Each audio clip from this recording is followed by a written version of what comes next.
మరి ఈ గోరెట్ రమేష్ మీద 10 రోజులు జరిగింది, 10 రోజులు అవుతుంది దాడి జరిగి. ఆయనను పోలీసు వాళ్ళు బెదిరించి ఆయన ఫేస్బుక్లోకి వెళ్ళి ఆయన పాటను డిలీట్ చేసిన తర్వాత ఇంత మాట్లాడుతున్న రాజేష్ రింజర్ల లాంటి వ్యక్తే ఇప్పటి వరకు ఒక పాట రాయలేదు కానీ మాట్లాడడం కానీ చేయలేదు అనేది బయట టాక్. అయితే నేను నా పనులలో నేను బిజీగా ఉన్నా. నేను భారత రాజ్యాంగాన్ని ఈ సమాజానికి పరిచయం చేసే పనిలో ఒక 100 ఆర్టికల్ని, ఒక్కొక్క ఆర్టికల్ని వీడియో ద్వారా సమాజానికి పరిచయం చేయాలా, బాబాసాహెబ్ అంబేద్కర్ గారు అందరి వాడని నిరూపించాలనేటువంటి ఒక దానికి కట్టుబడి నిబద్ధత ఉన్నా కాబట్టి ఖచ్చితంగా నీ మీడియా సాక్షిగా చెప్తున్నా, నా పాట కూడా వస్తుంది. ఎందరూ పాడినా నీకు తెలుసు నేను వాడిన ప్రతి పాట తెలంగాణని ఎట్లా చేస్తుందో ఖచ్చితంగా వస్తుంది. నేను ప్రజలను దూషించను, కల్చర్ని మాత్రం వాళ్ళు చేస్తున్న మన మోసాల్ని మాత్రం నేనే రాస్తా. ఇంకెవడో లొట్టపేసుకొని ఎందుకు, నేనే రాస్తా. కల్తీకి మారు పేరు మార్వాడయ్యిండురా, తెలంగాణ సమాజాన్ని చంపగా చూస్తుండురా, పాసిపోయిన పదార్థాలు మాకు తినిపిస్తుండురా, కల్చరు విధ్వంసం పేరా కలహాలను పెట్టారా. నేనే రాస్తా. దానికి ఒక పెద్ద టైం కావాలా ఏం కావాలా. ఓకే. కానీ నా విశ్వకర్మలు, నా కోమటోళ్ళు ముందుకు రాని ఇప్పుడు కోమటోళ్ళకు మద్దతు ఇవ్వాలి మా మందకృష్ణ అన్న. ఆ రోజు 1000 గొంతులు 1,00,000 దంపులకు కోమటోళ్ళని మొన్న నిన్నగాక ఎక్కడో ఒక మీటింగ్లో నేను వైశ్యులకు అండగా ఉంటానడు మందకృష్ణ అన్న. మా అన్నగా నేను అడుగుతున్నా, ఈరోజు తెలంగాణ కోమటి ఆంధ్ర కోమటోళ్ళకి అండగా మనం నిలబడదాం. ఈ ఊర్లలో మన ప్రజలందరినీ కొంచెం అక్కడక్కడ అన్టచబుల్స్ పాటిస్తున్న మూర్ఖులను పక్కన పెడితే మెజార్టీగా సమాజానికి న్యాయం చేసే కోమటోళ్ళకు మనం అండగా నిలబడదామని చెప్పేసి ఈ సందర్భంగా నేను మీకు విజ్ఞప్తి చేస్తూ ఉన్నా. దయచేసి మీరు అవతల పార్టీకి పోకండి. అంటే మొన్న 24 hours బ్యాక్ ఇదే రింజల రాజేష్ వాళ్ళ మీద కొత్తగా రాజ్యాంగ రక్షణ దళ అనే ఒక పేరు కనబడింది. కొత్తగా ఈయన ఒక దుకాణం తెరవబోతుండు మళ్ళీ. ఇది మరి ప్రజల కోసం పనిచేస్తుందా లేదంటే అందరిలాగానే ఈయన కూడా మళ్ళీ తాయిలాల కోసమే బయటకు వస్తుందా అనేది ఒక డౌట్. నేను పనిచేసిన 2009 నుంచి నేను సమతా సైనిక దళలో జాయిన్ అయ్యి పనిచేసిన. నా దగ్గర డబ్బులు లేకపోతే తమ్ముళ్ళని వాళ్ళని వీళ్ళని 1000 రూపాయలు 500 అడుక్కున్నా కానీ, ఎందుకంటే సెల్ఫ్ రెస్పెక్ట్ కోసం. నేను ఏ రాజకీయ నాయకుడి దగ్గరికి వెళ్ళి డబ్బులు అడుక్కోలేదు, ఏ పార్టీ దగ్గర తల వంచలేదు.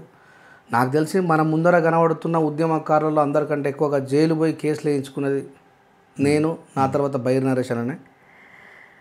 ఇక మరి జైళ్ళకి పోయి కేసులు వేయించుకుంటున్నాడు, కాంప్రమైజులు చేస్తే డబ్బులు తీసుకొని జైళ్ళకి పోయి ఎందుకు పోతా, నా మీద ఎవరు కేసు పెడతారు. సో ఎస్ఎస్డి తన స్టాండ్ను తప్పింది మిత్రులారా. కూటమి ప్రభుత్వానికి మద్దతు ఇవ్వడమే దానికి గల కారణం. సరే, కారణాలు ఏమైనా కావచ్చు కానీ సిద్ధాంతానికి విరుద్ధంగా ప్రవర్తిస్తే నేను దాంట్లో ఉండాలి. నేను బలహీనుగా మారిపోతా కాబట్టి నేను దాంట్లో నుంచి బయటకు వచ్చిన. రాజ్యాంగ రక్షణ దళం అని చెప్పేసి త్వరలో ఏర్పాటు చేయబోతున్నా. అన్యాయం మీద ప్రతిఘటిస్తా. మన సిద్ధాంతం దాడికి ప్రతిదాడే. ఆర్టికల్ 76 మనకేం చెప్తుంది అంటే, ఆర్టికల్ 76 ఐపీసీ సెక్షన్ 76 ఏం చెప్తుంది అంటే సెల్ఫ్ ప్రొటెక్షన్. మోండా మార్కెట్లో మన మిత్రుడి మీద దాడి చేసినప్పుడు మనం చట్ట ప్రకారం పనిచేయాలి. ఏ పోలీసులు కూడా మనకు సహకరించరు. దాడికి ప్రతి దాడి జరిగినప్పుడే బలహీనపడుతుంది.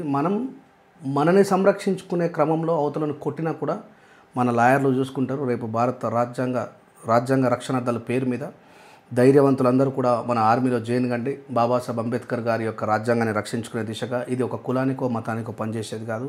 అది ముస్లింల మీద అన్యాయం జరిగినా, హిందువుల మీద అన్యాయం జరిగినా, క్రైస్తవుల మీద అన్యాయం జరిగినా, జురాస్ట్రియల మీద అన్యాయం జరిగినా, ఆఖరి మానవత్వం ఉన్నటువంటి మార్వాడీల మీద అన్యాయం జరిగినా వాళ్ళ కోసం మనం నిలబడతాం. వాళ్ళ కల్తీని మనం సమర్థించే వాళ్ళం కాదు.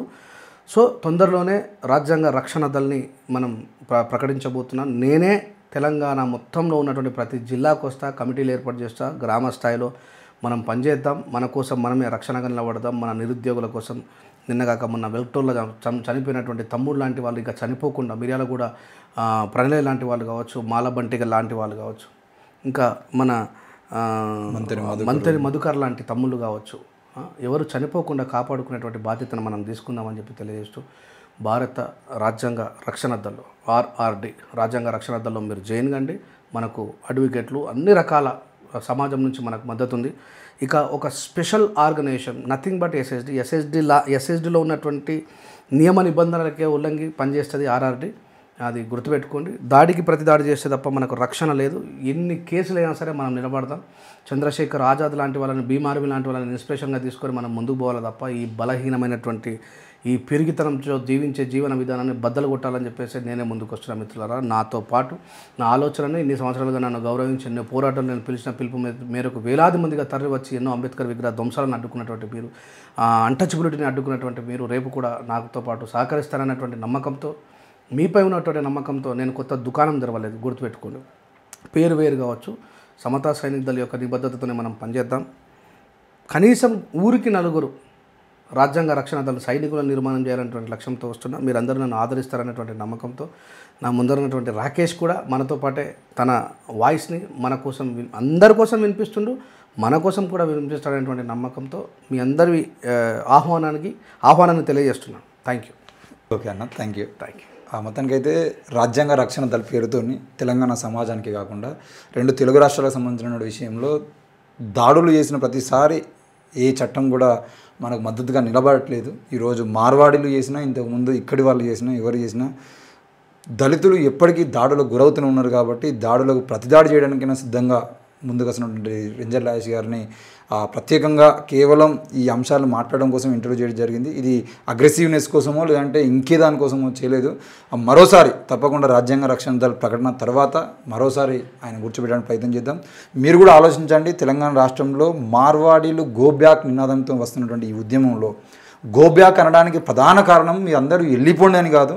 ఇక్కడ మీరు చేస్తున్నటువంటి కల్తీ నకిలీ వ్యాపారానికి మేము వ్యతిరేకం. నకిలీని వెళ్ళగొట్టడం కోసం, కల్తీని వెళ్ళగొట్టడం కోసం మాత్రమే జరుగుతున్నటువంటి ఉద్యమంలో మీరు కూడా భాగస్వామ్యం కావాలని కోరుకుంటూ చూస్తూనే ఉండండి ఎన్ఎన్ మీడియా. Thank you.